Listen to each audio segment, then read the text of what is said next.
Europe 1.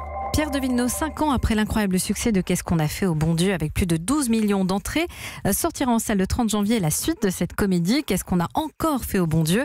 Ce matin, vous recevez Pierre-Christian Clavier. Oui, c'est le retour des familles Verneuil et Coffy au grand complet. Bonjour Christian Clavier. Bonjour. Merci d'être avec nous en direct sur Europe 1. Un plaisir. Après l'immense succès du premier film Europe 1, c'était évident pour vous de tourner le deuxième? C'est-à-dire que c'était évident j'ai jamais pensé qu'il y aurait une suite. Ah bon? Mais oui, je pensais que le film était arrivé à son terme.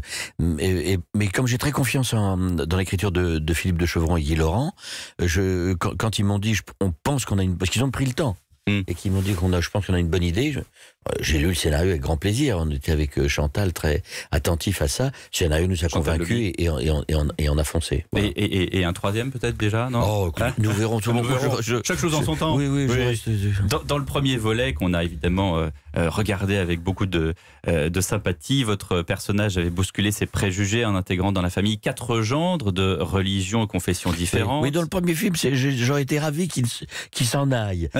Vous voyez, et puis là, je regrette qu'ils partent. Alors justement, il faut que vous nous racontiez. Là, dans le deuxième volet, en fait, ils partent à l'étranger, c'est ça? Oui, on va dire qu'ils veulent partir. Ils emmènent vos enfants et vos petits-enfants. Oui, c'est ça. C'est-à-dire que les 4 filles et les 4 gendres décident en même temps d'aller voir ailleurs si l'herbe est plus verte et s'ils n'ont pas une meilleure place et s'ils n'auront pas de meilleures opportunités. Et donc, c'est une catastrophe pour Chantal, pour Marie, dans le film. Et donc, on essaye de trouver un moyen de les retenir, voilà. Et qu'est-ce que vous trouvez comme solution? Ah ben ça, il va falloir aller voir le film, parce que c'est assez amusant, mais il est prêt à tout. Disons que ça me coûte une blinde de les garder. Hein. Voilà, et puis il faut les convaincre. Mais d'une certaine manière, vous leur dites... C'est beau la France. Ben bien sûr, je vante la France en plus en province, là où il est, là où ils vivent à Chinon et tout ça. Donc on essaye d'avoir tous les arguments possibles. Bon, une opération patrimoine que vous faites. C'est une opération patrimoine, mais je vous dis qu'il me coûte une fortune, parce que il faut quand même engager des gens. Et ça vous aimez pas dans le film? C'est pas que j'aime pas. Le personnage est tout à fait bien. C'est-à-dire que il est bien écrit parce que il a évolué depuis le premier. Il vit avec cette famille existe, cette famille voilà telle qu'elle est. Il l'a acceptée parfaitement. Mais il est très entier, votre personnage. Mais chasser le naturel, il revient au galop. Donc il a 2-3 a priori qui reviennent brutalement. Voilà. Et il l'est dit, c'est-à-dire que là, il a toujours été sans filtre. C'est un personnage sans filtre. Donc, oui, mais c'est une alliance intéressante entre le sujet et ce que ça dit de très positif sur la vie des gens entre eux et ce personnage qui est infernal parce qu'il dit il est sans filtre et donc l'alliance des deux fait je crois un film assez irrésistible. Voilà. Chantal Lobby qui interprète votre femme, un mari dans le film, reprend cette phrase de Sylvain Tesson: la France est un paradis peuplé de gens qui se croient en enfer. Oui, et je dis c'est pointu, mais j'ai les gendres derrière. Oui, et qui du coup réagissent évidemment à cette phrase. Ils pensent que je suis en train de les enfumer, voilà. Le film a été tourné quand? Le film a été tourné, je ne sais plus, parce qu'il colle beaucoup à la réalité. Oui, mais enfin, il a écrit le film il y a 2 ans, donc on n'est pas sur quelque chose qui soit, mais ça a une résonance, voilà, disons. Mais on a tourné le film au printemps. Voilà. Il y a une résonance sociale, il y a une résonance politique. On n'en dira pas plus, on ira voir le film. C'est surtout extrêmement drôle parce que les personnages, d'abord, sont très sympathiques, et puis en plus ils se disent des choses que tout le monde pense. Je crois que c'est là la résonance. Elle n'est pas ailleurs, faut pas chercher d'autres choses. Dans votre carrière, vous avez joué des personnages représentatifs de la France, les Français avec ses préjugés. Dans ce film, vous allez parfois un peu loin. Comment sait-on qu'on ne déplace pas trop le curseur ?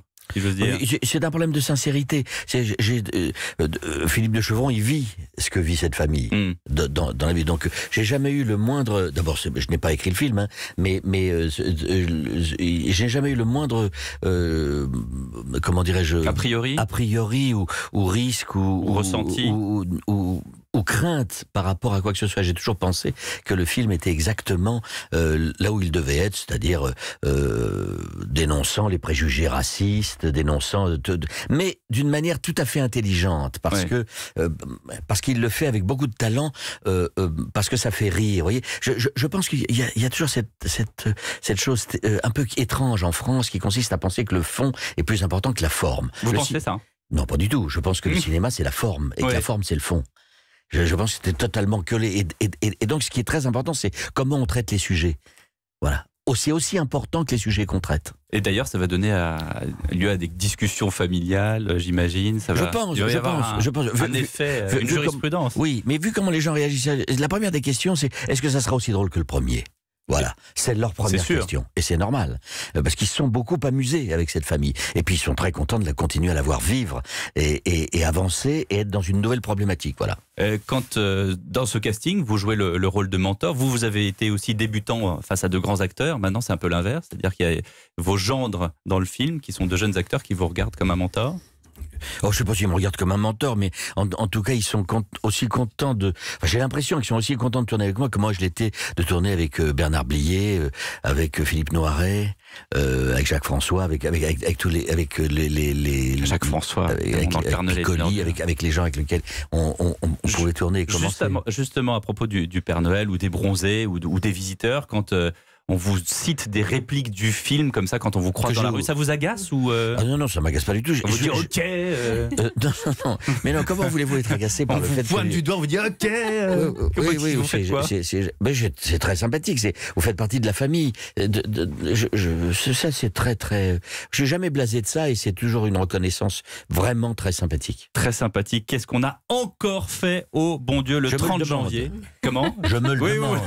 Qu'est-ce qu'on a encore fait au bon Dieu? Très honnêtement, je me le demande. C'est un film européen et on va le voir avec vous, bien sûr, en tête de gondole. Christian Clavier, merci beaucoup d'avoir été avec nous. Merci à vous.